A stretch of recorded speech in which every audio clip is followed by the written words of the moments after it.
এটি একটি সাধারণ গল্প যা বাংলাদেশে প্রায় ঘরে ঘটে। এটি কোনো তথাকথিত প্রেম ভালোবাসার গল্প নয়। গল্পটি সবাইকে পড়ার অনুরোধ রইল।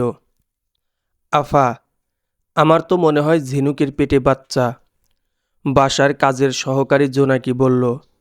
চমকে ওঠেন গৃহকর্ত্রী ফারহানা আক্তার। সকাল ৯টা। নাস্তা সেরে ফুরফুরে মেজাজে এক কাপ কড়া দুধ চা খেতে খেতে একটা ম্যাগাজিনে চোখ বুলাচ্ছিলেন ফারহানা। তার স্বামী তানবীর জামান একজন বিশিষ্ট ব্যবসায়ী। কিছুক্ষণ আগে তিনি অফিসের জন্য বের হয়ে গেছেন। তানবীর সাহেব যাওয়ার পরেই জোনাকি এই কথা বলে। ফারহানা আক্তার এই কথা শোনার পর হতবাক হয়ে গেলেন। তিনি কোনো মতে হেঁটে নিজের শোবার ঘরে গিয়ে কুণ্ডুলি পাকিয়ে শুয়ে রইলেন বিকাল পর্যন্ত। দুপুরে খাবার খাওয়ার জন্য জোনাকি ডেকেছিল। ফারহানা ক্ষুধা নেই, পরে খাবে বলেছিল। নিজেকে অসহায় অপরাধী মনে হচ্ছে তার। বিকালে শোয়া থেকে উঠে বাথরুমে গিয়ে হাতে মুখে পানি দিয়ে আয়নায় তাকালে চোখের সামনে অতীত ভেসে ওঠে। ফারহানা, পুরো নাম ফারহানা আক্তার মায়া। পরিবারে ৩ ভাই ২ বোন আর মা বাবা। তিনি যথেষ্ট সুন্দরী, আত্মমর্যাদা সম্পূর্ণ নারী। ১৭ বছর আগে স্নাতক পাশ করার পর ২৪ বছর বয়সে শিক্ষিত সম্পদশালী তানবীরের সাথে পারিবারিকভাবে বিয়ে হয় তার। তানবীরের বয়স তখন ২৭ বছর। শ্বশুরবাড়ি নড়াইলের গ্রামে। শ্বশুর শাশুড়ি দেবর ননদ থাকে সেখানে। স্বামীর ব্যবসার জন্য ঢাকায় সংসার জীবন শুরু করেন। শুরু হয় ফারহানা ও তানবীরের ভালোবাসাময় দাম্পত্য জীবন। ফারহানার শ্বশুরবাড়িতে থেকে জোনাকি কাজ করত। পরে জোনাকির পরিবার তার বিয়ে দেয় বয়স্ক বিবাহিত ৩ সন্তানের বাবার সাথে। তার সতীন অসুস্থ ছিল। পরে জোনাকির একটি মেয়ে হয়, নাম ঝিনুক। ততদিনে জোনাকির সতীন সুস্থ হয়ে যায় এবং তার সাথে অশান্তি শুরু করে। কথা শোনানো, মারপিট করা শুরু করে। ঝিনুকের ৩-৪ বছর বয়সে জোনাকি সতীনের অত্যাচার সহ্য করতে না পেরে আবার ফারহানার শ্বশুর বাড়িতে চলে আসে। কয়েক বছর পর ফারহানার শ্বশুর শাশুড়ি মারা গেলে জোনাকি ও ঝিনুককে নিজের কাছে ঢাকায় নিয়ে আসে সে। ততদিনে তার দেবর ননদের বিয়ে হয়ে গেছে এবং তারা অন্যত্র সেটেল হয়ে গেছে। গ্রামের এই বাড়িটা তানবীর পেয়েছে। এত বড় বাড়িতে একা জোনাকিকে তার মেয়ে সহ রাখা ফারহানা ঠিক মনে করেনি। যে কোনো বিপদ ঘটতে পারে, তাই এই ব্যবস্থা। অন্যদিকে বিয়ের প্রথম ২ বছর ফারহানা সন্তান নিতে চায়নি। পরে ২-৩ বছর যখন অনেক চেষ্টা করেও তাদের সন্তান হচ্ছিল না, তখন ডাক্তার দেখানোর পর তারা জানতে পারে তানবীর বন্ধ্যা। তখন ফারহানা মানসিকভাবে ভেঙে পড়ে। যেহেতু সে একটি কিন্ডারগার্টেন স্কুলের শিক্ষক, তাই ধীরে ধীরে অবস্থার উন্নতি হয়। পরে তার ছোট ভাই রনিকে নিজের কাছে এনে ইউনিভার্সিটিতে ভর্তি করিয়ে দেয়। ছোট ভাইকে সন্তানের মতো বড় করতে থাকে। এতে অবশ্য তানবীরও অনেক খুশি হয়। বর্তমানে রনি মাস্টার্স শেষ করে ১ বছর ধরে একটি প্রাইভেট ফার্মে ভালো পদে আছে। মিরপুরের এই বাসায় গত ৯-১০ বছর ধরে থাকে তারা। বর্তমানে বাসায় লোক সংখ্যা ৫। ফারহানা, তানবীর, রনি, জোনাকি, ঝিনুক। তবে কি এই জঘন্য কাজ কে করলো? ফারহানা আর ভাবতে পারে না। বেরিয়ে আসে বাথরুম থেকে। রনি অফিসের কাজে ২ সপ্তাহের জন্য চট্টগ্রাম গেছে ৫ দিন আগে। যত দ্রুত সম্ভব রনির সাথে এই ব্যাপারে কথা বলতে হবে। তার আগে জোনাকির কাছ থেকে ঝিনুকের প্রেগন্যান্সি নিয়ে জানতে হবে। প্রয়োজনে ডাক্তার দেখিয়ে নিশ্চিত হবে। সন্ধ্যায় নিজ রুমের সাথে লাগোয়া বারান্দায় বসে এই সব চিন্তা করছিল ফারহানা। এই সময় জোনাকি জানতে চায়, আফা, খাইবেন না? শরীর খারাপ নাকি? দুপুরেও তো খাইলেন না। হুঁ, কি বললে? বলছিলাম খাইবেন না। হ্যাঁ, খাবো। আচ্ছা, শোনো জোনাকি। জি আফা, কন কি কইবেন? তুমি কিভাবে জানলে ঝিনুক প্রেগনেন্ট, মানে গর্ভবতী? তাছাড়া ঝিনুক বোবা বুদ্ধি প্রতিবন্ধী মেয়ে। আফা, আপনি তো জানেন ঝিনুক সারাটা দিন রুমের মধ্যে বন্ধ থাহে। কেমনে কি হইল বুঝতাছি না। কয়দিন যাবৎ কিছু পরিবর্তন দেখতাছি। আমরা গ্রামের মানুষ, চেহারা দেইখা অনেক কিছু বুঝবার পারি। আপনি তো লক্ষ্য করেন নাই, তাই বলে নিশ্চিত হচ্ছ কিভাবে? ঝিনুকের গত 3 মাস যাবৎ মাসিক বন্ধ, বলল জোনাকি। কি, 3 মাস মাসিক বন্ধ? অবাক হয়ে গেলেন ফারহানা। মাথা কাজ করা বন্ধ হয়ে গেছে। ঠিক আছে, যাও। আচ্ছা। ফারহানা কয়েকদিনের জন্য স্কুল থেকে ছুটি নিয়েছে। রাতে তানবীর বাসায় ফিরলে খাওয়ার পর চিন্তা করতে থাকে ফারহানা। কি হয়েছে ফারহানা, তোমাকে চিন্তিত লাগছে? তানবীর বলল, কই, কিছু হয়নি তো। জবাব দিল ফারহানা। তুমি ঠিক আছো তো? এমন কি কথা যা আমাকেও বলা যাবে না? পুনরায় তানবীর বলল, না, কিছু না, আমি ঠিক আছি। ঘুমাতে চলো, অনেক রাত হয়েছে, কাল আবার তোমার অফিস আছে। ফারহানা বলল। পরদিন সকালে তানবীর অফিস যাওয়ার পর তারা ঝিনুককে নিয়ে বড় একটি হাসপাতালে যায়। ডাক্তার দেখানোর পরে তারা জানতে পারে ঝিনুক 3.5 মাসের অন্তঃসত্ত্বা। এই অবস্থায় অপারেশন করা যাবে না। তারা বাসায় চলে আসে। জোনাকি আর ফারহানা সমবয়সী। জোনাকির আগে বিয়ে হয়ে যাওয়ায় ঝিনুকের বয়স 19-20 বছর হবে। ঝিনুক বোবা ও বুদ্ধি প্রতিবন্ধী। ওর রুমের দরজা আটকানো থাকে। তাই বাইরের মানুষের দ্বারা এ কাজ করা বেশ কঠিন ব্যাপার হয়ে যায়। বাসায় পুরুষ মানুষ 2 জন, তাদের মধ্যে আবার তানবীর বন্ডা। তাই রনি যেটা করতে পারে তা আর ভাবতেই পারছে না সে। জোনাকিকে তার মেয়ে সহ ফারহানা যখন ঢাকায় তার বাসায় নিয়ে আসে, তখন তানবীর আপত্তি করেনি। ফারহানা তখন জোনাকিকে আত্মসম্মান ও নিজের অধিকার সম্পর্কে সচেতন করে। যেহেতু জোনাকির সাথে তার স্বামীর বিচ্ছেদ হয়নি, তাই পরে যখন তার স্বামী মারা যায়, তখন সে তার শ্বশুরবাড়িতে গিয়ে মামলা করে তারও ঝিনুকের প্রাপ্য সম্পত্তির ভাগ ছিনিয়ে আনে। তাই সে ফারহানাকে অনেক সম্মান করে। জোনাকির ধারণা, যেহেতু বাসায় গৃহকর্তা তানবীর জামান তার বড় ভাই তুল্য, যিনি কি না বন্ধ্যা, তাই ঝিনুকের এই অবস্থার জন্য রনিই দায়ী। তাই সে মনে করে তার গৃহকর্ত্রী আপা এই বিষয়ের সমাধান করতে পারবে। ফারহানার চিন্তায় মাথা ফেটে যাওয়ার উপক্রম। জোনাকি যদি আশেপাশের সবাইকে বলে দেয়, তাহলে রনি আর ঝিনুকের বিয়ে ছাড়া অন্য কোনো উপায় থাকবে না। কয়েকদিন ধরে সে রনির জন্য পাত্রী দেখছে, কিন্তু কিছুতেই তার মন মতো হচ্ছে না। রনিকে এই ব্যাপারে জিজ্ঞেস করতেই বলে, আপা, আপনি যেমন মেয়ে পছন্দ করবেন আমি তাতেই রাজি, কিন্তু মেয়ে যাতে সব দিক দিয়ে আমার যোগ্য হয়। এ কথা শোনার পর থেকে ফারহানা খুব বুঝে শুনেই মেয়ে দেখে। ফারহানার ইচ্ছা রনিকে বিয়ে করিয়ে বউ সহ নিজের কাছে রেখে দেবেন, তাহলে আর নিঃসন্তানতা অনুভব করতে পারবে না। কিন্তু এখন যদি রনির সাথে ঝিনুকের বিয়ে হয়, তাহলে কি হবে চিন্তা করতেই কেমন যেন লাগছে। পরদিন সকালে ফারহানা রনিকে ফোন করেই গম্ভীর গলায় কথা বলতেই রনি বলে, কি হয়েছে, কোনো সমস্যা? তুমি এমন একটা কাজ কিভাবে করতে পারলে রনি? কি কাজ? রনি বলল, ঝিনুক 3.5 মাসের প্রেগনেন্ট। কি, কিভাবে হলো এটা? এর দায় তাদের। আপনি এর জন্য এত বেশি চিন্তিত হচ্ছেন কেন? আর আপা, আপনি আমাকে না জেনে শুনে এত বড় অভিযোগ দিতে পারেন না কিছুতেই। আপনি আমাকে আপনার বাসায় রেখে পড়িয়েছেন বলে আমি কৃতজ্ঞ, তাই বলে এত বড় অপমান করতে পারেন না। রনি বলল, তাহলে তুমি বলছো এ সম্পর্কে তুমি কিছুই জানো না? ফারহানা বলল, ছি ছি, না, একদমই না, শুনতেই যে কেমন লাগছে। রনি বলল। ফারহানার হাত থেকে ফোনটা মেঝেতে পড়ে যায়। তার নিজেকে পাগল পাগল লাগছে, কেমন ছন্ন ছাড়া। সে আপন মনে ভাবতে লাগলো, রনি কখনোই এত জোর দিয়ে মিথ্যা বলবে না তার সাথে। চোখ দিয়ে ফোঁটা ফোঁটা পানি পড়ছে। সেদিন ঝিনুককে নিয়ে হাসপাতাল থেকে আসার সময় সে মনে মনে ভাবছিল, ঝিনুককে সে সন্তান জন্ম দিতে ও বড় করতে যত সাহায্য লাগে করবে। প্রয়োজনে গ্রামে বাড়িটাই থাকতে দেবে জোনাকি ও ঝিনুককে। এসবের কিছুই সে স্বামী তানবীরকে জানায়নি। কিন্তু এখন এখন তো মনে হচ্ছে সে এতদিন যাকে বিপদ মনে করেছে সেটা ভয়তে রূপান্তরিত হয়েছে। ঝিনুক সবসময় রুমে থাকতো, আর তার রুমে তালা দেওয়া থাকতো। ঘরের মানুষের জন্য তো তালা খুলে ভিতরে গিয়ে এ কাজ করা কোনো ব্যাপারই না। তাহলে সে যা ভাবছে তাই কি হয়েছে? ফারহানা আর তানবীরের 17 বছরের সংসার।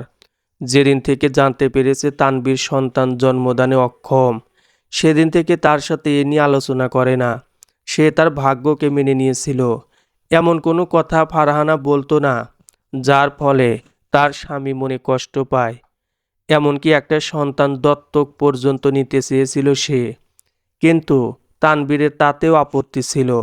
তার এক কথা, সন্তান ছাড়াই সংসার করা সম্ভব। যেহেতু সমস্যা তানবীরের, তাই শ্বশুরবাড়ির লোকও তাদের এই বিষয়ে মাথা ঘামায়নি বেশি। ফারহানা বেশ কয়েকবার রিপোর্ট দেখতে চেয়েছে, কিন্তু তানবীর কৌশলে এড়িয়ে গেছে। পরে এ নিয়ে সে আর চিন্তা করেনি। কিন্তু এখন মনে হচ্ছে রিপোর্টগুলো খুব দরকারি। ফারহানা কোনোদিন তানবীরের ব্যক্তিগত ড্রয়ারে হাত দেয়নি, তবুও আজ সব কিছু খুঁজে পুরনো রিপোর্ট বের করতে পেরেছে। রিপোর্টে যা লিখেছে তার জন্য সে মোটেও প্রস্তুত ছিল না। তাড়াতাড়ি ফোন করে তানবীরের বন্ধু ডক্টর নেহাল কবিরকে, যার কাছে তারা বেশ কয়েক বছর আগে শরণাপন্ন হয়ে কিছু প্রয়োজনীয় পরীক্ষা নিরীক্ষা করেছিল। হ্যালো, আসসালামু আলাইকুম নেহাল ভাই। আমি আপনার বন্ধু তানবীরের স্ত্রী ফারহানা বলছি। ওয়ালাইকুম আসসালাম ভাবি, কেমন আছেন? হঠাৎ ফোন? নেহাল ভাই, আমি আপনার কাছে অনুরোধ করছি, আপনি আমার প্রশ্নের সঠিক উত্তর দেবেন প্লিজ। জি বলেন। আপনি আমারও তানবীরের রিপোর্ট দেখেছেন? সত্যি করে বলুন, সমস্যা কার? আপনার কথা কেউ জানতে পারবে না। সত্য কথা হজম করার সাহস ও শক্তি আমার আছে। দেখেন ভাবি, আমি তানবীরের কাছে প্রতিজ্ঞাবদ্ধ। তবুও আমি মনে করি সত্যিটা আপনার জানার অধিকার আছে। আসলে সমস্যাটা আপনার। আপনি সন্তান জন্ম দিতে অক্ষম। এই কথা আমিও তানবীর ছাড়া আর কেউ জানে না। এত বছর পরে যখন আপনি জানতে চাইছেন, তাহলে অবশ্যই কোনো কারণ আছে। ফোনটা রেখে ফারহানা ভাবতে লাগলো। এই 17 বছরের সংসার, ভালোবাসাময় দাম্পত্য জীবন, একে অপরের প্রতি বিশ্বাস, সবই কি মিথ্যা? সে তো সত্যিই তানবীরকে ভালোবাসতো। ওর মনে হলো কেউ তার কলিজায় আঘাত করছে, ক্ষত বিক্ষত করেছে মনকে। কিছুক্ষণ পর ফারহানা তার বড় ভাই আবির রায়হানকে কল করে বলল, হ্যালো, আসসালামু আলাইকুম। আবির ভাই, ওয়ালাইকুম আসসালাম। ফারহানা, কেমন আছিস? ভালো। ভাই, তোমার বাসার নিচতলা ভাড়া হয়েছে? হ্যাঁ, অ্যাডভান্স দিয়ে গেছে, আগামী মাসে উঠবে। অ্যাডভান্স ফিরিয়ে দাও। ও ঘরটা আমি নেব। কিন্তু কেন? তানবীরের সাথে ঝগড়া হয়েছে। এত বছরে শুনেছো এই কথা? না, তা শুনিনি। আচ্ছা, ঠিক আছে, আমি ব্যবস্থা করছি। কলটা কেটে ফারহানা সুটকেস বের করে নিজের প্রয়োজনীয় জিনিস, নিজের টাকায় কেনা কাপড়, বিয়ের গহনা নিল। কিন্তু তানবীরের কিনে দেওয়া শাড়ি গহনা কিছুই নেয়নি। তারপর জোনাকিকে ডাকতেই সে রুমে এসে সুটকেস দেখে অবাক হয়ে বলে, আফা, আপনি কই যান? আমার এমন বিপদে আমি আপনারে কোথাও যাইতে দিতে পারি না। শোনো জোনাকি, আমি তোমার পাশে আছি, কিন্তু এখন আমাকে যেতে হবে। আমি তোমাকে সাহায্য করার চেষ্টা করব। তারপর ফারহানা উবারকে কল করে অপেক্ষা করতে থাকে। সে ভেবে নিয়েছে তানবীর বাসায় আসার আগেই তাকে বেরিয়ে যেতে হবে। এমন সময় তানবীরের আগমন হয়। তানবীর ফারহানাকে সুটকেস সহ দেখে বলে, কোথায় যাচ্ছ তুমি? আমাকে তো বললে না। ফারহানা বেরিয়ে যেতে যেতে বলে, ঝিনুক 3.5 মাসের অন্তঃসত্ত্বা। তো? তানবীরের এই তো বলার ধরনই বোঝা যায় কতটা বেপরোয়া হয়ে উঠেছে সে। এত বছরের ভালোবাসাও ভুলে গেছে। আমি আমাদের পুরনো রিপোর্ট খুঁজে পেয়েছি। আমি জানতে পেরেছি আসলে বন্দা তুমি না তানবীর, বন্দা আমি। জোনাকি এটা শুনে চিৎকার করে বলল, আফা, আপনি যায়েন না। আপনার কোনো ভুল নাই। আমি আমার হতভাগী মাইয়ারে নিয়ে চইলা যামু। ফারহানা কোনো কিছু না বলে চোখ মুছতে মুছতে বাসা থেকে বেরিয়ে গেল নতুন গন্তব্যের উদ্দেশ্যে। পিছনে ফিরলে হয়তো দেখতে পেত তানবীর শূন্য মস্তিষ্কে হতবাক হয়ে সোফায় বসে পড়েছে। কথায় আছে, মানুষ অভ্যাসের দাস। এই কথাটি ফারহানার সাথে একদম মিলে গেছে। দীর্ঘ 17 বছরের সংসার, যৌবন পেরিয়ে মধ্যবয়সে এসে ঠেকেছে। নিজের ঘর, নিজের অস্তিত্ব, এমনকি নিজের স্বামীও আজ থেকে তার নেই। ভাবতেই দম বন্ধ হয়ে আসছে। কিন্ডারগার্টেন স্কুলের শিক্ষকের চাকরিটা সে তার একাকিত্ব কাটানোর জন্য নিয়েছিল। তা না হলে এত বড় ঘরের মেয়েও প্রতিষ্ঠিত স্বামী থাকতে তার এই কম বেতনের চাকরি করার কোনো প্রয়োজনীয়তা ছিল না। যখন ছোট ছোট বাচ্চাদের স্কুলে দেখতে পেত, তখন তার সন্তানের অভাব কিছুটা হলেও কমতো। তাছাড়া সারাদিন বাসায় বসে কী বা করত সে? এই কথাগুলো ফারহানা তার বড় ভাইয়ের বাসায় রুমে বসে ভাবছিল। সন্ধ্যা 7টায় উত্তরায় ফারহানা তার বাবার বাড়িতে পৌঁছে। তার বাবা বেঁচে নেই। বিদ্যা মা বড় ভাই আবির রায়হানের সাথে থাকে। হঠাৎ করে আজকে অনেকদিন পর নিজের বাড়িতে এসে শৈশব কৈশোরের স্মৃতি মনে পড়ে গেল। ফারহানার বড় ভাবি সালমাকে তার স্বামী বলেছিল নিচতলার একটি ফ্ল্যাট ফারহানা খালি চেয়েছে। এটা শুনেই সালমার মাথা গরম হয়ে যায়। কারণ উত্তরার মতো এত দামি এলাকায় ফ্ল্যাট ভাড়া নেহাত কম নয়। তাছাড়া তার দুটো ছেলে মেয়ে আছে, তাদের ভবিষ্যৎও তো আছে। কিন্তু স্বামীর সামনে চুপচাপ ছিল, কারণ সে জানে আবির অনেক বেশি ভালোবাসে বোন ফারহানাকে। বাসায় হঠাৎ করেই আসাটা, তা আবার তানবীরকে ছাড়া, এটা সকলের কাছে একটু অবাক ব্যাপার। রাতে খাবার টেবিলে বসে আছে সবাই। আবির, সালমা, তাদের মেয়ে নীরা, ছেলে নীরব, মা রুকসানা খাতুন ও ফারহানা। ফারহানা অন্যমনস্ক হয়ে খাচ্ছিল। তা দেখে আবির বলে, কি ব্যাপার ফারহানা, খাচ্ছিস না কেন? না না, খাচ্ছি তো। হুঁ, ঠিক আছে। আচ্ছা, তোকে এত চিন্তিত লাগছে কেন? বড় ভাই, আমি তোমাদের সবাইকে একটা কথা জানাতে চাই। কি কথা? বল, শুনছি। আমি ওই বাড়িতে আর ফিরবো না। আমার ডিভোর্স চাই। কি? চিৎকার করে বললেন রুকসানা। সবাই চমকিত। তুই কি বলছিস এগুলো? মাথা ঠিক আছে? রুকসানা, আহ মা, ওকে সব কথা খুলে বুঝিয়ে বলতে দাও তো। আবির, বড় ভাই, মা ভাবি, আমার জীবনে সংসারে এই কয়েকদিন অনেক কিছু হয়ে গেছে, যা তোমরা কিছুই জানো না। তারপর ফারহানা জিনুকের প্রেগন্যান্সি থেকে শুরু করে তার সন্তান জন্মদানে অক্ষমতা পর্যন্ত সব কিছু বলে। সাথে এটাও বলে তার পক্ষে আর তানবীরের কাছে ফিরে যাওয়া সম্ভব নয়। সব কিছু একসাথে শুনে বিদ্যা রুকসানা কান্নায় ভেঙে পড়েন। তিনি এই বয়সে মেয়ের সংসার ভেঙে যাবে এটা ভাবতেই পারেননি। সালমা তো বলেই দিয়েছে, এটা কোনো বড় ব্যাপার হলো নাকি? পুরুষ মানুষ এমন একটু আধটু করতেই পারে, এতে এত বড় সিদ্ধান্ত নিলে কিভাবে? আবির এ কথা শুনি সালমাকে ধমক দিয়ে চুপ করিয়ে দেয়, আর মাকে রুমে বিশ্রামে নিয়ে যেতে বলে। ছেলে মেয়েকে নিজেদের রুমে যেতে বলে সে ফারহানার সাথে কথা বলে। দেখ ফারহানা, তুই যে এই সব কিছুর জন্য তানবীরকে দায়ী করছিস, এটার কোনো সলিড প্রমাণ আছে? তুই তানবীরের সাথে সামনাসামনি আলোচনা করছিস? না, এসব ব্যাপারে তার সাথে কথা বলার মতো মানসিক অবস্থা আমার নেই। কিন্তু বড় ভাই, তুমি আমাকে বিশ্বাস করছো না? আরে, আমি একথা কখন বললাম? আমি চাই তুই আর তানবীর একসাথে সিদ্ধান্ত নে। সে যদি স্বীকার করে ঝিনুকের সাথে করা অন্যায়ের কথা, তাহলে তাকে উচিত শিক্ষার ব্যবস্থা করব। আমি কাল সকালে তানবীরকে বাসায় আসতে বলবো। এখন তুই রুমে গিয়ে বিশ্রাম কর। এ নিয়ে আর চিন্তা করিস না। মনে রাখবি, আমি সব সময় তোর পাশে আছি। ফারহানার কথা বাড়ায় না, রুমে চলে আসে। এত কষ্ট কেন হচ্ছে? বারবার কান্নায় ভেঙে পড়ছে সে। জীবনের মধ্য পর্যায়ে এসে এভাবে ঠকে যাবে তা ভাবনার বাইরে ছিল। এ সময় সে লক্ষ্য করলো বিছানার কোণায় তার ফোনটায় আলো জ্বলছে। ফোন তুলে দেখে তানবীরের ৭৪টা মিস কল ও ৪০টা মেসেজ। এত কিছুর ভিড়ে ফোন চেক করা হয়নি, এমনকি এখনও কল দিচ্ছে।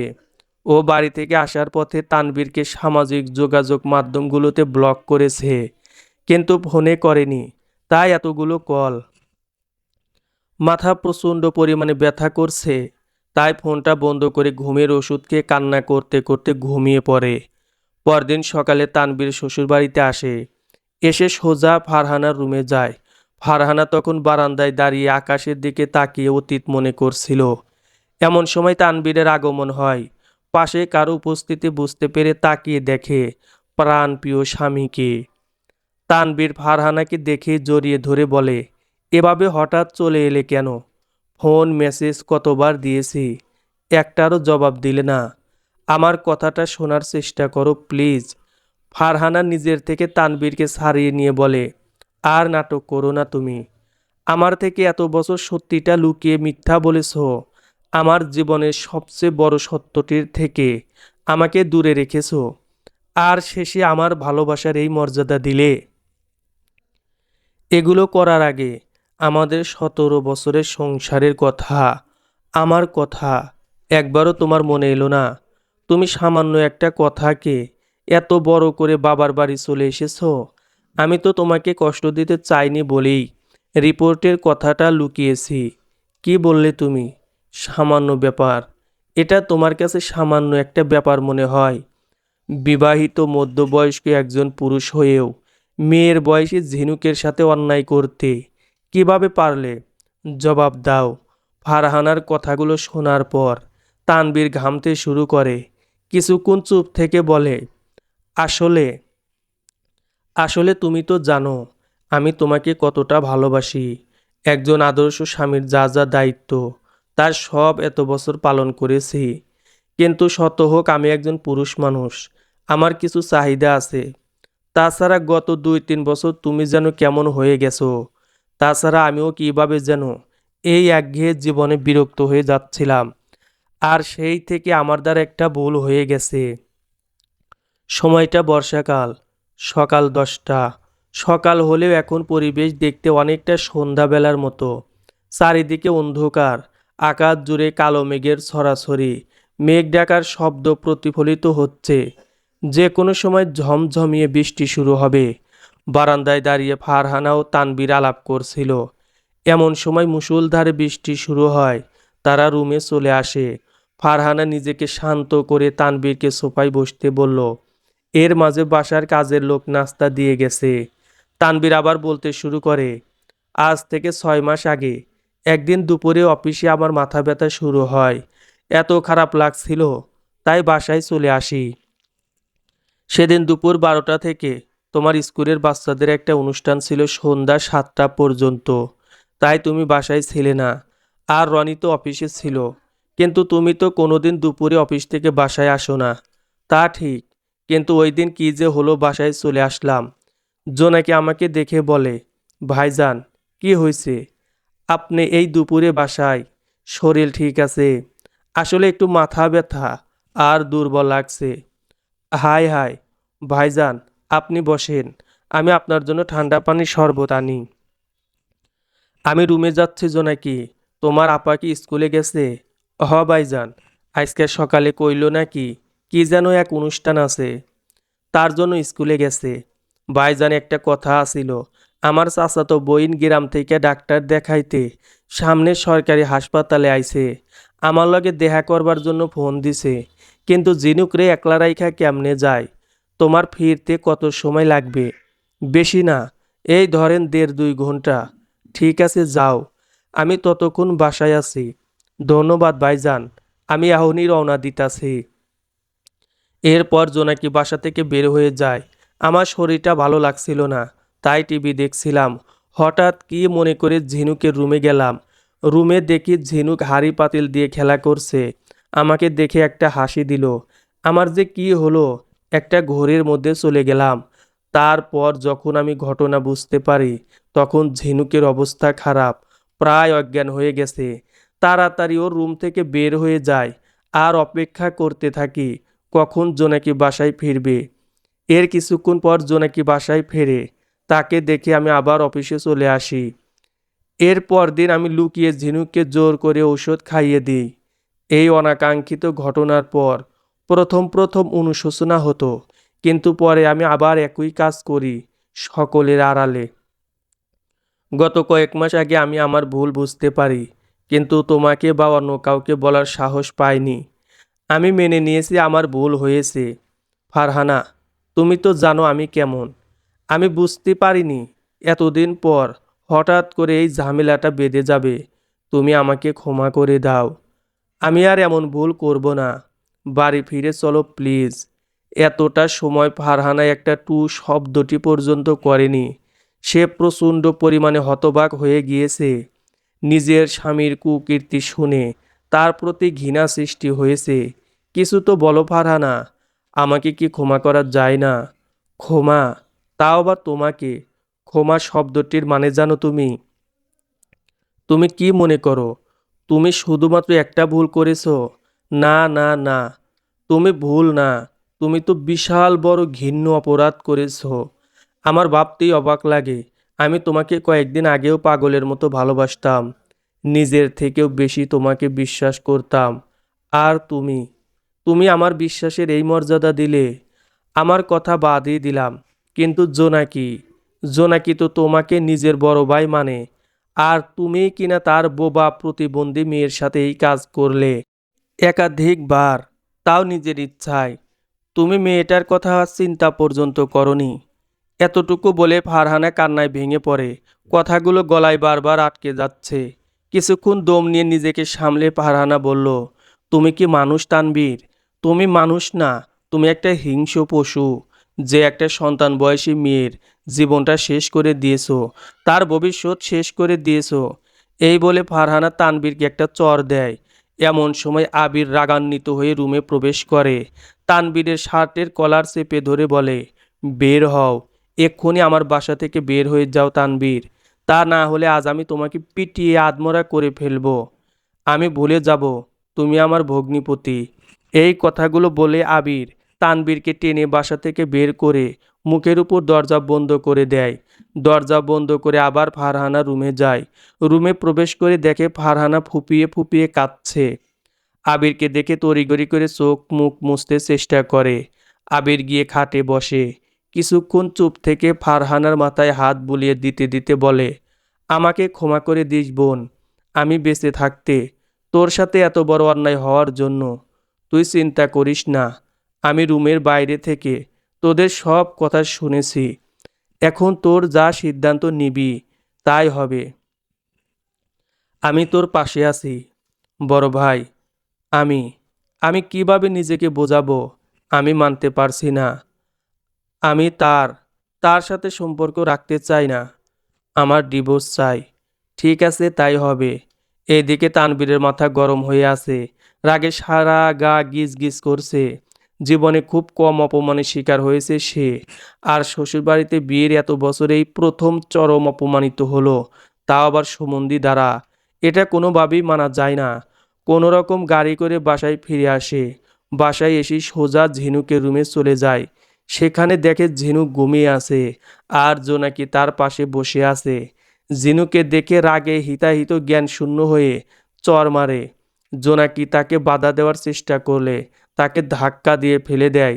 ঝিনুক ভয় পেয়ে কান্না শুরু করে। এবার তানবীর ঝিনুককে বাহু ধরে টেনে দাঁড় করিয়ে আবার মারা শুরু করে। এদিকে জোনাকি চিৎকার করে তাড়াতাড়ি পাশের বাসার লোকদের সাহায্যের জন্য ডাকতে ডাকতে দরজার দিকে দৌড়ে যায়। তানবীর ঝিনুকের জোরে একটা ধাক্কা দিয়ে ফ্লোরে ফেলে দেয় আর বলতে থাকে, তোর জন্য, শুধুমাত্র তোর জন্য আজ আমার জীবনের এই অবস্থা। ফারহানা আমাকে ক্ষমা করেনি। আমাকে ওই আবির কুকুরের মতো অপমান করে বাসা থেকে বের করে দিয়েছে। তোকে আমি ছাড়ব না। এইদিকে জোনাকির চিৎকারে আশপাশের লোকজন তাদের ফ্ল্যাটে ঢুকে দেখে ফ্লোরে ঝিনুক পেট চেপে চিৎকার করছে আর রক্তপাত হচ্ছে। জোনাকি দৌড়ে গিয়ে ঝিনুককে ধরে কান্নায় ভেঙে পড়ে। কয়েকজন প্রতিবেশীরা তাড়াতাড়ি তানবীরকে ধরে আটকে রেখে পুলিশকে ফোন করে, আর দ্রুত কয়েকজন মিলে ঝিনুককে হাসপাতালে নিয়ে যায়। ভুল আর অপরাধ দুটি ভিন্ন ব্যাপার। মানুষ না বুঝে অজান্তে যে কাজ করে তা যদি ঠিক না হয় তাহলে সেটা ভুল। আর জেনে বুঝে নিজের সম্মতিতে যেই অনুচিত বা খারাপ কাজ করা হয় তাকে বলে অপরাধ। এই কাজ একবার হোক বা একাধিকবার হোক, সেটা অপরাধী। আর সবচেয়ে বড় কথা, ভুলকে ক্ষমা করা যায় কিন্তু অপরাধকে নয়। পরন্ত বিকেল, বেশ কিছুক্ষণ ঝমঝমিয়ে বৃষ্টির পর এখন পরিবেশ শান্ত, কিন্তু কেমন যেন ফারহানার মনটা খুব খারাপ। সকালে তানবীর নিজের মুখে যে স্বীকারোক্তি দিয়েছে, এরপর আর মাথায় কাজ করছে না। যে চোরাবালিতে তানবীর পা দিয়েছে, সেখান থেকে যতই বলুক সে ফিরে আসবে, প্রকৃতপক্ষে তা সম্ভব নয়। ডিভোর্সের সিদ্ধান্ত নিতে অনেক বেশি চিন্তা ভাবনা করেছে ফারহানা। এটি বাদে আর কোনো উপায় নেই। তার যে খারাপ লাগছে না ব্যাপারটা তা নয়, তারও অনেক বেশি কষ্ট হচ্ছে। কিন্তু তানবীরকে ক্ষমা করা মানে তাকে আবারও অন্য কোনো অপরাধ করার অনুমতি দেওয়া, যা ফারহানা কখনোই দিতে পারে না। এই কথাগুলো ফারহানা ভাবছিল। এমন সময় তার মোবাইলে জোনাকি কল করে। এখন জোনাকি কেন কল দিল বুঝতে পারছে না সে। কল রিসিভ করে বলে, হ্যালো জোনাকি, কেমন আছো? হঠাৎ ফোন দিলে? ফোনের ওপাশে জোনাকির কান্নার আওয়াজ আসছে। এই জোনাকি, কি হয়েছে? কান্না করছো কেন? আফা, আফা, আমার মাইয়াটা শেষ। আমি কিছু বুঝবার পারছি না। আপনি হাসপাতালে আইয়েন আফা। কি বলছো? ঝিনুকের কি হয়েছে? কোন হাসপাতালে আছো? বাসার সামনের সরকারি হাসপাতালে নিয়ে আইছি। ঠিক আছে, আমি আসছি।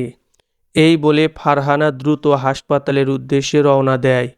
ওইদিকে ঝিনুককে হাসপাতালে নেওয়ার আগে সে অজ্ঞান হয়ে পড়ে। দ্রুত হাসপাতালে নিয়ে তাকে ডাক্তার দেখানো হয়।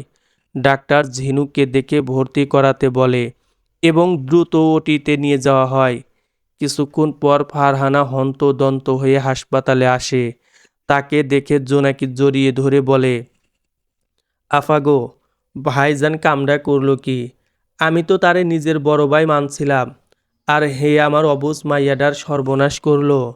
জোনাকি আগে কান্না থামিয়ে বলো, তোমরা হাসপাতালে কেন? আর ঝিনুক কোথায়?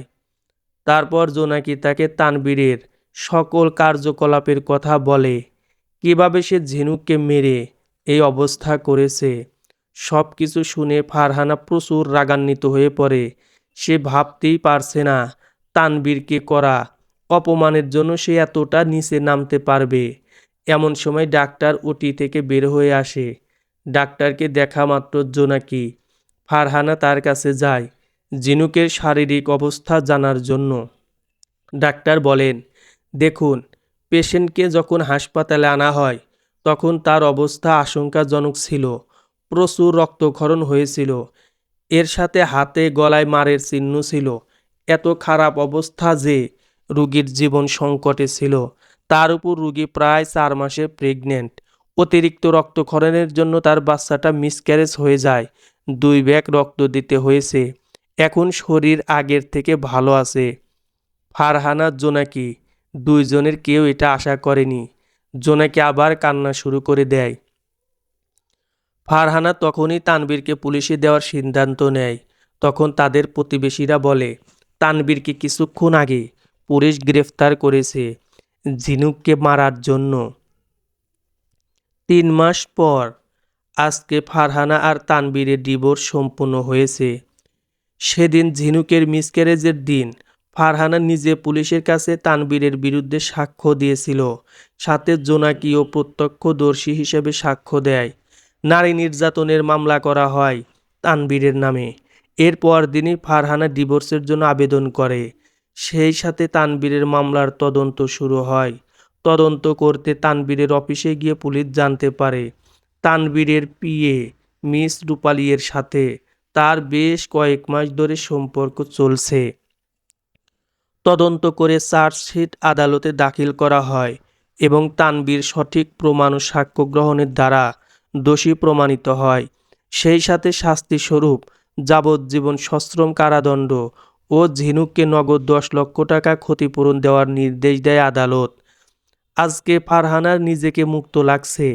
তানবীরের মতো মানুষ তার প্রাক্তন স্বামী ছিল ভাবতেই ঘৃণা লাগে। ঝিনুক এখন সুস্থ। সেবার 15 দিন হাসপাতালে কাটিয়ে সুস্থ হয়। জোনাকি ঝিনুককে নিয়ে গ্রামের বাড়িতে চলে যায়।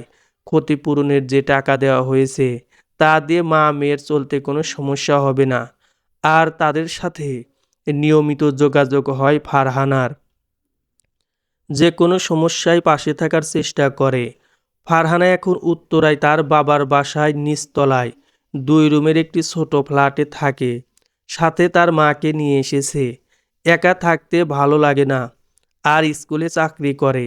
বিকেলে বাচ্চাদের প্রাইভেট পড়ায়। বেতনের টাকা দিয়ে দুইজনের খরচ চলে আসে। এভাবে মাস 6 কেটে যায়। গত মাসে রনিরও বিয়ে হয়েছে। এখন সেই স্ত্রী সহ চট্টগ্রামে থাকে। ফারহানার আত্মীয় স্বজনরা প্রায়ই তাকে আবার বিয়ে করতে বলে। সে এসবে কান দেয় না। কিন্তু এখন তার মাও পুনরায় বিয়ের কথা বলে। রুকসানা বলেন, ফারহানা, তুই তো দেখতেই পারছিস আমার বয়স হয়েছে। যখন তখন কিছু একটা হয়ে যেতে পারে। তোর সাথে যা হয়েছে, এরপর আমি না থাকলে তো তুই একা কিভাবে থাকবি বলতে পারিস? তাই আমি চাই তুই আবার নিজেকে নিয়ে ভাব। একা ডিভোর্সি মহিলারা সমাজে চলতে গেলে অনেক সমস্যার সম্মুখীন হতে হয়। আমি চাই না জীবনে এত কিছু সহ্য করার পর আবার তোকে কষ্ট ঘিরে ধরুক। মা, তুমি তো জানো আমি নিজেও মধ্যবয়সী। এই বয়সে আবার বিয়ে, ব্যাপারটা কেমন দেখায়? আর আমার মতো এমন মহিলাকে কে বিয়ে করবে? আমি তো শুধু ডিভোর্সই না, সাথে বন্ধ্যা। সেটা তোকে চিন্তা করতে হবে না। পিছন থেকে আবির বলল, দেখ ফারহানা, তুই আমার আদরের বোন। তোর জীবনে গত কয়েক মাসে যে ঝড় গিয়েছে তা বলার বাইরে। তুই জীবনে সুখী হ, আমরা এটাই চাই। আমি, মা, তোর ভাবি, আমরা সকলে চাই তুই আবার বিয়ে কর, নিজেকে আবার গুছিয়ে নে। আমরা কেউ তোকে জোর করছি না, এটা আমাদের অনুরোধ। ঠিক আছে বড় ভাই, মা, তোমাদের কথায় আমি রাজি। কিন্তু যাকেই পছন্দ করো না কেন, তাকে আমার অতীতের সকল বিষয় সম্পর্কে জানাবে। এরপর রাজি হলে কথা বাড়াবে। ঠিক আছে বোন? কয়েকদিন পর বিকেলে ফারহানা স্কুলের পরীক্ষার খাতা দেখছিল। এমন সময় আবিরের আগমন ঘটে। ফারহানা দেখে বলে, আরে বড় ভাই, তুমি এখন? বসো বসো, আমি তোমার জন্য চা নিয়ে আসি। আবির সোফায় বসে টিভি দেখতে থাকে। কিছুক্ষণ পর ফারহানা চা নাস্তা নিয়ে আসে। চা খেতে খেতে আবির বলে, ফারহানা, তুই আমার অফিস কলিগ সুমনকে চিনিস না? হ্যাঁ, চিনব না কেন? কিন্তু কি হয়েছে? সুমনকে তোর ব্যাপারে সেদিন বলেছিলাম। আজ সে আমাকে তার বড় ভাই নোমান শিকদারের জন্য তোর কথা বলেছে। কিন্তু সে কে, চেনো তুমি? চিনি। বছর তিনেক আগে একবার দেখা হয়েছিল। তোর যেমন অতীত আছে তেমনি তারও অতীত আছে। নোমান শিকদার, বয়স 50, পেশায় একজন শিক্ষিত প্রথম শ্রেণীর সরকারি কর্মকর্তা, থাকে ধানমন্ডি। বাবা মারা গেছেন, মা আছে, 3 ভাই বোন। নোমান সবার বড়, তারপর সুমন, আর ছোট বোন তরি। স্ত্রীর নাম নীলুফা ইয়াসমিন। এক মেয়ে এক ছেলে, এক কথায় সুখী পরিবার। বড় মেয়ের বিয়ে হয়েছে বছর 2 আগে। আর ছেলে ছোট, বয়স 12 বছর, ক্লাস 7-এ পড়ে। মেয়ের বিয়ে দেখার অনেক শখ ছিল নোমানের প্রয়াত স্ত্রী নীলুফার। কিন্তু বিয়ের কিছুদিন পর হঠাৎ অসুস্থ হয়ে 2 দিন হাসপাতালে থেকে মারা যায় সে। স্ত্রীকে অনেক বেশি ভালোবাসতো নোমান, তাই আকস্মিক মৃত্যুতে ভেঙে পড়ে। ছেলে মেয়ের ও এক অবস্থা। ছেলেটা সারাদিন মনমরা হয়ে থাকতো। কিন্তু জীবন তো আর থেমে থাকে না, তাই আস্তে আস্তে সবাই স্বাভাবিক হয়। তো এখন বছরখানেক ধরে নোমানের মা, ভাই বোন তার বিয়ের জন্য কথা বলছে। কিন্তু নোমান রাজি হয় না। সে মনে করে আরেক মহিলা এসে যদি তার ছেলে মেয়েকে দেখতে না পারে তাহলে কি হবে। এজন্যই এত তালবাহানা ছিল। সেদিন নাকি সুমন তার পরিবারের কাছে তোর কথা বলে। সব শুনে তারা নোমানের সাথে আলাপ করলে সে রাজি হয়। আমি মায়ের সাথে কথা বলেছি। এখন তুই কি বলিস? তাদের আসতে বলবো? এখন মা আর তুমিই তো আমার অভিভাবক। তোমাদের সিদ্ধান্তের উপর আমার বিশ্বাস আছে। কিন্তু তাদেরকে আসতে বলার আগে আমি নোমান সাহেবের সাথে একা কথা বলতে চাই। সাথে তার ছেলেকেও দেখতে চাই। ঠিক আছে, আমি ব্যবস্থা করব। তোকে নোমানের নাম্বার আর ছবি পাঠিয়ে দিয়েছি। কবে দেখা করতে চাস? কাল সকাল 10টায়, একটা ক্যাফেতে। পরদিন সকালে ফারহানা নোমানের সাথে দেখা করতে যায় ক্যাফেতে। পৌঁছানো 5 মিনিট পরে নোমান ও তার ছেলে আসে। যেহেতু ছবি দেখেছে তাই চিনতে ভুল হয়নি। প্রথমে কুশল বিনিময় করা হয়, তারপর খাবারের অর্ডার দিয়ে বসে তারা। তখন ফারহানা নোমানের ছেলেকে জিজ্ঞেস করে, বাবা, কি নাম তোমার? আমার নাম ইমন শিকদার, আমি ক্লাস 7-এ পড়ি। আমি আপনাকে একটা প্রশ্ন করি। মাশাল্লাহ, বেশ সুন্দর নাম তো তোমার। কী প্রশ্ন বলো? আপনার নাম কি? আমার নাম ফারহানা আক্তার। আমি একটা কিন্ডারগার্টেন স্কুলে তোমার মতো কিউট বাচ্চাদের পড়াই। তুমি আমাকে আন্টি বলে ডাকতে পারো। ইমন একটু লজ্জা পেল আর বলল, ওকে আন্টি। এতক্ষণ ফারহানা ও ইমনের কথাগুলো নোমান মনোযোগ দিয়ে শুনছিল। ফারহানার ইমনের প্রতি ব্যবহার তার কাছে খুব ভালো লাগে। শুধু কিছু সময়ের মধ্যেই ইমনের সাথে বন্ধুত্ব করে ফেলেছে। এবার নোমান ইমনকে উদ্দেশ্য করে বলে, ইমন, বাবা, তুমি আইসক্রিম খেতে খেতে দাদুর সাথে ফোনে কথা বলো। আমি তোমার আন্টির সাথে একটু কথা বলি। ঠিক আছে বাবা। নোমান নিজেই প্রথম কথা শুরু করে, ফারহানা, আমি সোজাসুজি কথা বলতে পছন্দ করি। আমি আপনার অতীত সম্পর্কে জানি। আমার এই বিয়েতে কোনো আপত্তি নেই। আপনি কি বলেন? ফারহানা বলে, দেখুন, আমিও কোনো ভনিতা ছাড়াই বলছি, আমি সন্তান জন্মদানে অক্ষম, আর সেই সাথে ডিভোর্সি। আপনি যদি এগুলো জানার পরে বিয়েতে মত দেন, তাহলে আমার কোনো আপত্তি নেই। আমি আমার সবটুকু দিয়ে চেষ্টা করব যাতে আপনাকে, আপনার পরিবারকে এবং বিশেষ করে আপনার ছেলে মেয়েকে আপন করে নেওয়ার জন্য। এর পরের ঘটনাগুলো খুব তাড়াতাড়ি ঘটে। ফারহানা নোমানের আলাপের সপ্তাহখানেক পর এক শুক্রবারে ঘরোয়াভাবে দুই পরিবারের উপস্থিতি ও সম্মতিতে ফারহানা ও নোমানের বিয়ে সম্পূর্ণ হয়। এখন তারা সুখে শান্তিতে সংসার করছে। ইমন ও তার বড় বোন ইরা ফারহানাকে মেনে নিয়েছে। নোমানের সাথে সম্পর্কটা এখন স্বাভাবিক হয়ে গেছে। ইরা আর ইমনকে দেখলে ফারহানার মাতৃত্ব এর অনুভূতি হয়। মনে হয় জীবনটা কতই না সুন্দর। ইরা ইমন যখন মামুনি বলে ডাক দেয় তাকে, তখন তার মনে হয় জীবনটা পরিপূর্ণ হয়েছে। ধন্যবাদ সবাইকে। সমাপ্ত।